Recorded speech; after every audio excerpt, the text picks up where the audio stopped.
दोस्तों, किसी बाग के एक घने दरख्त पर एक फाख्ता ने अपना घोंसला बनाया हुआ था, जिसमें वो दिन भर अपने बच्चों के साथ रहती थी और उनको दाना दुनका भी चुगाती थी। वो बहुत खुश थी क्योंकि अब उन बच्चों के बालों पर भी निकलने लगे थे। एक रोज़ फाख्ता को उसके बच्चों ने बड़ी परेशानी के आलम में बताया, माँ, ऐसा लग रहा है कि हमारा घोंसला बर्बाद होने वाला है। आज इस बाग का मालिक अपने बेटे के साथ यहाँ आया था और उससे कह रहा था कि अब फल तोड़ने का वक्त आ गया है। कल मैं अपने दोस्तों को साथ लाऊंगा और उनकी मदद से इस दरख्त के फल तोड़ूंगा। मेरे बाजू में तकलीफ़ है, इसलिए ये काम तन्हा नहीं कर सकता। मुझे अपने दोस्तों की मदद की ज़रूरत होगी। ये सुनकर फाख्ता ने बच्चों को तसल्ली देते हुए कहा, फिक्र मत करो, वो कल अपने दोस्त के साथ यहाँ नहीं आएगा और ना ही फल तोड़ेगा। और फिर वाकई ऐसा ही हुआ। बाग का मालिक ना खुद आया ना उसके दोस्त वहाँ पहुँचे। इसी तरह कई रोज़ गुजर गए तो एक रोज़ फिर बाग में आया।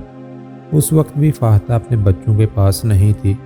उसने दरख्त के नीचे खड़े होकर कहा, मेरे दोस्तों ने अपना वादा पूरा नहीं किया, इसलिए मैं यहाँ से फल नहीं तोड़ सका, मगर कल मैं ये काम ज़रूर कर डालूँगा क्योंकि इस बार उन्होंने आने का पक्का वादा किया है। जब फाख्ता वापस लौटी तो उसके बच्चों ने ये बात फाख्ता को बताई तो उसने बेपरवाही से कहा, बच्चों, तुम परेशान ना हो क्योंकि इस बार भी वो ना खुद आएगा और ना ही उसके दोस्त आएंगे। गर्ज इसी तरह ये दिन भी गुजर गया और फाख्ता के कहने के मुताबिक ना बाग का मालिक वहाँ आया और ना ही उसका कोई दोस्त।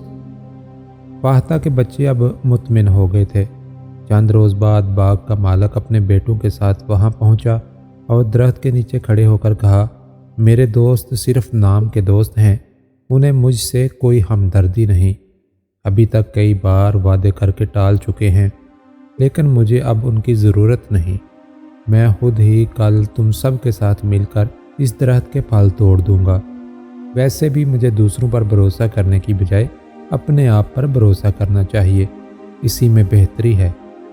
जब फाख्ता ने ये बात सुनी तो वो परेशानी के आलम में बोली, बच्चों, अब हमें फौरी तौर पर यहाँ से जाना होगा। जब तक बाग का मालिक दूसरों पर भरोसा कर रहा था, उसका काम नहीं हो रहा था, मगर आज उसने खुद पर भरोसा करते हुए खुद ही फल तोड़ने का इरादा किया है तो वो ज़रूर कामयाब हो जाएगा।